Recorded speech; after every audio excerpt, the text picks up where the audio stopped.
Hello students, students who are preparing for net exam in the women study. मैं आपके लिए एक topic आज लेके आई हूँ। ये है वुमेन एम्पावरमेंट फ्रेमवर्क। बहुत ही इम्पॉर्टेंट टॉपिक है। प्रीवियस ईयर में इनके बहुत सारे क्वेश्चंस आए हुए हैं। मैंने जितने भी प्रीवियस ईयर क्वेश्चन पेपर ये लोड किए हैं, उनके वीडियोस पोस्ट किए हैं। उनमें ये क्वेश्चन 4-5 बार रिपीट हो चुका है प्रीवियस ईयर पेपर्स में, तो इसलिए मैंने इसका ये एक सेपरेट वीडियो बना दिया है। तो ये किसके बारे में है, या तो वो इनके बारे में, ऑथर के बारे में आ जाता है, या वुमेन एम्पावरमेंट फ्रेमवर्क के बारे में क्वेश्चन आया हुआ है। और कई बार क्वेश्चन आया है कि ये दोनों, ये ऑथर और कंसेप्ट दिया होता है और आपको इससे मैच करना है। तो हम इनके बारे में थोड़ा डिटेल में स्टडी कर लेते हैं। और एक बार तो इनके ये जो लेवल्स हैं, 5 लेवल्स हैं, इनके ऊपर भी क्वेश्चन आ चुका है। ठीक है, तो अब हम इन सारे क्वेश्चंस को डिटेल में डिस्कस कर लेते हैं।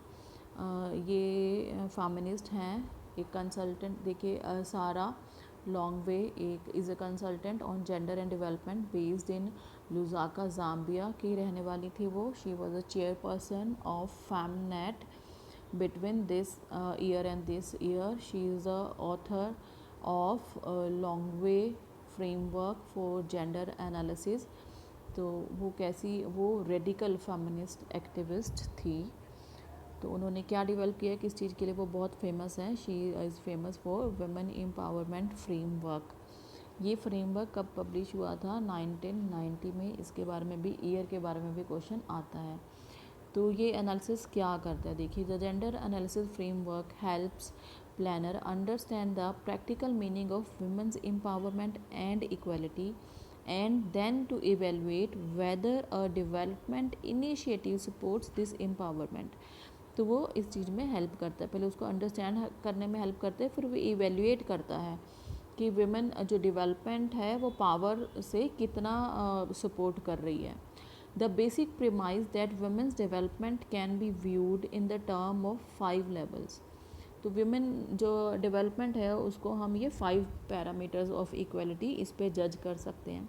तो सबसे पहला है welfare, second one is access, third one is conscientization, then participation and then control. तो एक क्वेश्चन इसमें भी आया हुआ है कि ये 5 टर्म्स आपको जंबल्ड फॉर्म में दे दी थी और हमें इसको सीरियली सेट करना था। ठीक है, तो मतलब ये कौन से थे? तो वेलफेयर, अगर आप निमोनिक से याद करना चाहें तो हम कोई इसका निमोनिक बना सकते हैं, जैसे WACP। ठीक है, C इसमें 2 बार आ जाएगा। ठीक है, W से वेलफेयर, A से हो गया असेस, P से पार्टिसिपेशन, C से कंट्रोल और C से ही कंसाइंटाइजेशन। ये 5 इसके पॉइंट्स हो गए। Then empowerment is essential at each level, है ना, is essential at the each level, each of this levels. Welfare का लेवल क्या असेस करता है? देखिए, welfare address the basic needs. Second है एक्सेस, एक्सेस क्या है? Ability to resources such as credit, land, education. Then conscientization किस लिए है? Is the key element of framework recognization that discrimination creates gender related problems and women may themselves contribute to the discrimination.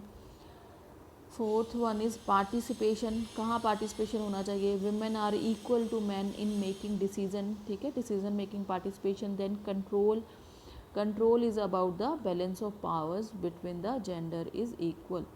तो ये 5 points इन्होंने दिए हैं और इस पर डिस्कस किए हैं। ठीक है, तो नेट के पर्पसेस के लिए इतनी इन्फॉर्मेशन सफिशेंट है।